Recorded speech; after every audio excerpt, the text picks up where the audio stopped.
There we go. All right, perfect. Well, I'm here today with George Gatsis. He is a strategic advisor and consultant with ExecHQ. He's also worked as a CTO, a COO, and senior vice president in software and product development, educational technology, e-learning platforms, and digital transformation. So thank you for connecting with me, George. I'm glad to be here today. So the reason why I wanted to talk with you specifically is because of your experience with a concept called continuous process improvement. And we see this concept being used at big companies, certainly Amazon being one of them, but even in professional sports like baseball and their analytic revolution over the past decade or two. So we see it today, but I know there's a long history behind this concept. And I was curious as to how you were first introduced to this type of idea. Yeah, so my background in software development goes back into the 80s. In the 80s, you could look at the dark ages of software development, where companies generally at that point in time were essentially, for lack of a better term, hacking products together. And you could literally show products that would crash to customers and they would buy the product. So, but I was involved early on in a startup that was doing consulting. So time to build and quality started to become really fundamental for us. So it was based on that I went in search of ways to build quality into software development. And I ran across things like the Agile community right around when the Agile Manifesto was first published back in around early 2000s.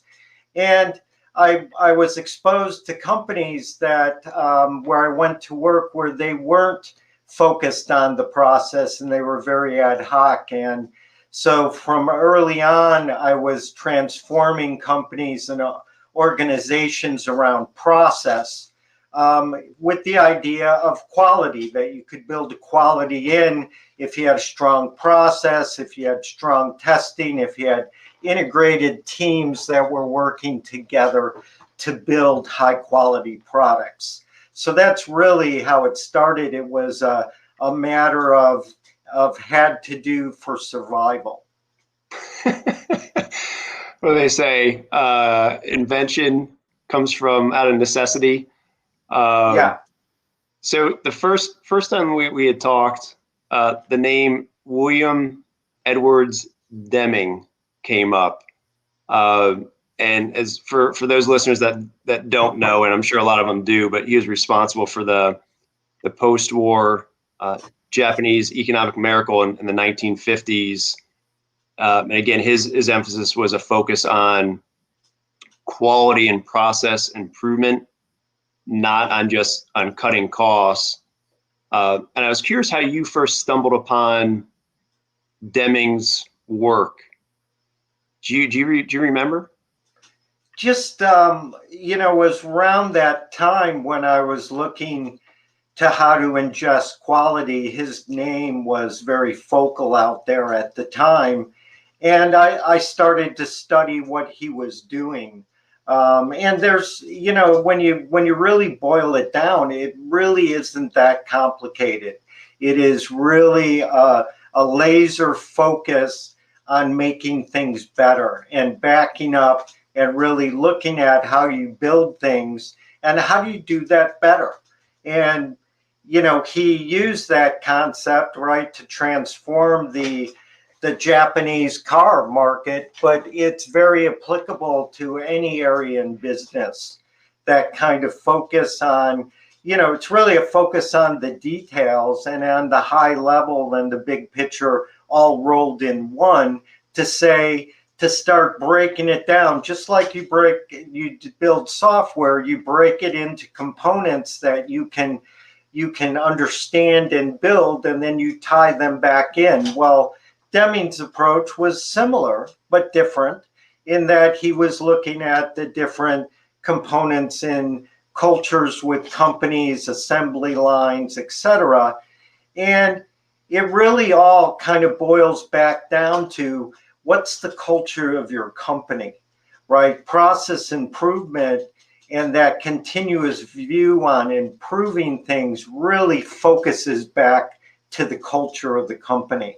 So from one extent, if you focus on the culture, you will focus on process improvement because it's formative to cultures, at least having a healthy, productive culture.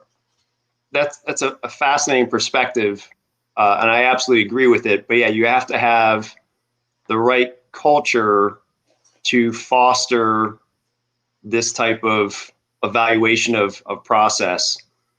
It's a great perspective. So you and we talked a couple weeks ago, and I think we have a lot in common. We like details. There's kind of that side of us that I think that we have a lot in common. A lot of business owners, quite frankly, may not really care about the details that you or I care about, but ultimately, I think they should. Yeah. Why does process improvement really matter to a business? So if you're a CFO or a CEO, and why are they going to care? Yeah, so that's a great question, and what's missed a lot. Businesses tend to put something. Well, in many cases, they put a great process in place in the beginning of wherever they are, right? So maybe they're a startup company and they got some customers now and they're starting to scale and they have a process in place and it works pretty well for a while. But, like anything in life, things age. The house that you live in age, your cars age, people age, everything ages. And with that age causes maintenance, causes changes. And with companies, the process they were using when they were size X most likely isn't going to work when they're at X squared. And so businesses, if they have a continuous view on process, they continually rework things to make them better for their current situation. So if you're dealing with 100 customers today, and in 6 months you're dealing with 1,000 customers, you can't just really throw people at that. You have to throw process in the mix and planning. And that's one part where business owners don't tend to always want to pay attention. You mentioned about paying attention to the details, and we've all heard the adage that as a leader or as a manager you shouldn't micromanage. But that's really not completely, it's very gray, that concept, because as a manager, you shouldn't micromanage everything, but there's parts of the business, there's people development, there's areas that potentially are hurting the business, and that's where the manager should focus and work to get that area up to the speed with the rest of the organization, get those people engaged in what they're doing, and then the manager can then spend his time elsewhere. So, just overall, it's an extremely important concept for businesses. Yeah, there's a concept similar. What gets measured gets managed. Right. And I think that absolutely applies to process. So let's talk about how you've used this concept to impact businesses that you worked with. So, I've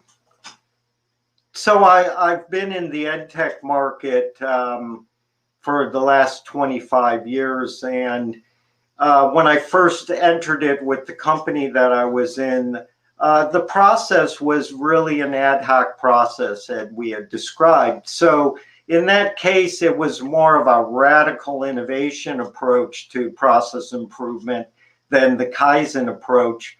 But once that got got situated and it was utilized, the company started to grow. And the things, and it was very apparent that after a period of time, we had increased our market share dramatically. And we started to look at those early indicators of measuring, like customer satisfaction. And we started to see drops in certain areas. And I call those more leading indicators, right? A lot of companies, all they're looking at is their P&L. And once the P&L starts to show, strain, you're way too late in the process. So by looking and measuring those early indicators, measuring in software, measuring how many defects you've exposed to customers in the field, versus that against how many automated test cases you may be running, those kinds of things you can equate together and really start to pinpoint where you need to improve the process along the way. So it's as I mentioned, it's a continuous process. So one example doesn't really work because it's to me, it's something that I focused on a daily basis, essentially. It was always top of mind. How do we improve? How do we get better? Because that bar of productivity is raising each year, right? Companies expect more and more out of their workers. And you can't just say, work harder. That just doesn't, and I've had people come to me and say, well, George, I'm working as hard as I can. And I'd look at them and I say, I don't want you to work harder. That adage of work smarter. I want you to pay attention to these things and how do you improve them? Because if you do that, you actually free up more time for yourself. It's kind of an interesting concept. The more engaged your employees are, the more they will actually pay attention to the process, to the quality, and the more time the management leadership has to spend times expanding the business, adding, peripheral products on to bring in more money, etc. Yeah, and that's that culture word.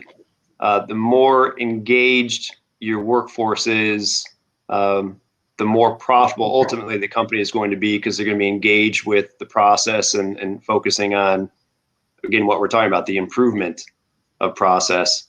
So there's going to be a lot of different people listening to this this interview. What types of clients do you tend to work with, George? Is there a footprint, a size, an industry, and who do you work with? Well, I work with people who develop software, first of all. I have very deep knowledge in the ed tech market, especially the K-12. And I work with companies that are in a growth stage of some form, from a startup to a $100 million company or division is where I focus on. Okay. And what's the best way for somebody to connect with you? Well, my contact information is on LinkedIn, my number and my email address, or you can just email me at gjgatsis@gmail.com. Awesome. Well, I really appreciate you taking a minute to connect, George, and let's do it again soon. Yeah, thank you, Mark. This has been fun.